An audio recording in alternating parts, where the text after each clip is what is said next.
क्लिपवर्स cinema प्रस्तुत करता है तारांकन द केरला स्टोरी 3 विवादों की नई परतें। तारांकन।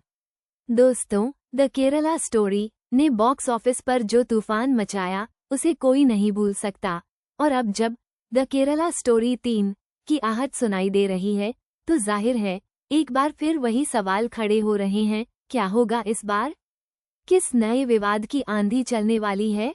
आज हम इसी पर गहराई से बात करेंगे, एक कहानी की तरह हर पहलू को खोलते हुए। सोचिए, द केरला स्टोरी 2 की बात करें। अगर वो आती तो क्या होता? फिल्म मेकर्स के सामने सबसे बड़ा सिरदर्द होता। क्या वो पहले पार्ट की कहानी को आगे बढ़ाते या फिर कुछ बिल्कुल नया पेश करते?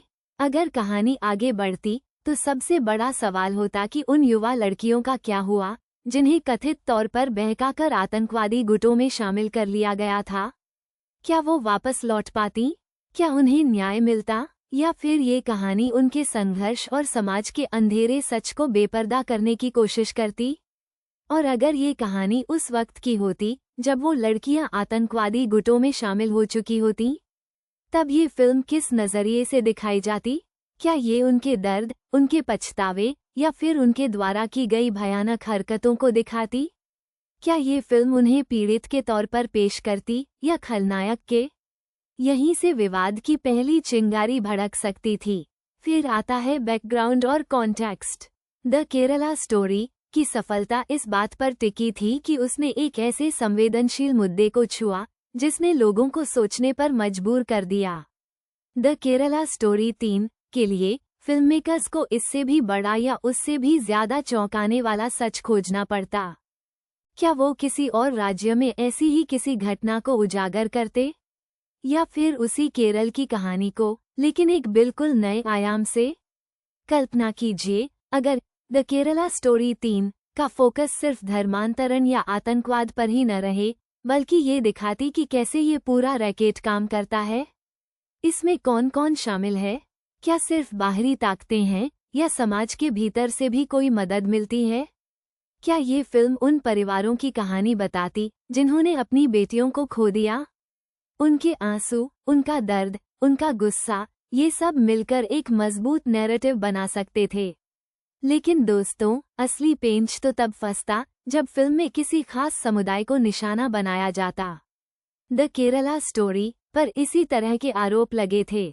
द केरला स्टोरी 3 के मेकर्स के लिए ये एक बहुत बड़ा चैलेंज होता कि वो कैसे अपनी बात रखें, अपनी कहानी कहें, लेकिन बिना किसी समुदाय को खलनायक बनाए। क्या वो तथ्यों के सहारे चलते या फिर किसी काल्पनिक कहानी को ऐसे पेश करते कि वो सच लगे? ये भी सोचना होगा कि द केरला स्टोरी 3 किस तरह के दर्शकों को टारगेट करती।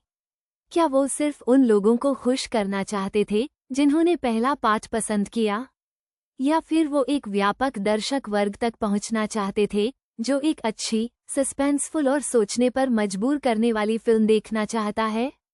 एक और बड़ा सवाल, क्या द केरला स्टोरी 3 में कोई रियल लाइफ कैरेक्टर्स होते या फिर ये पूरी तरह से फिक्शन होती? अगर रियल लाइफ कैरेक्टर्स होते तो उनके परिवार वालों की क्या प्रतिक्रिया होती? क्या वो कोर्ट में जाते? क्या वो फिल्म को रोकने की कोशिश करते? द केरला स्टोरी 3 की सबसे बड़ी चुनौती ये होती कि वो कैसे एक बार फिर दर्शकों को बांधे रख सके। पहला पार्ट इसलिए सफल हुआ क्योंकि वो नया था, अनजाना था। द केरला स्टोरी 3 को कुछ तो ऐसा लाना ही पड़ता जो दर्शकों को चौंका दे, सोचने पर मजबूर कर दे। क्या ये फिल्म सिर्फ विवादों में रहने के लिए बनाई जाती, या फिर इसका मकसद वाकई किसी सच को सामने लाना होता?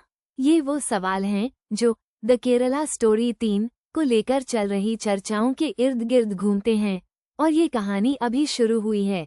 क्लिपवर्स सिनेमा की नज़रें इस पर टिकी हैं।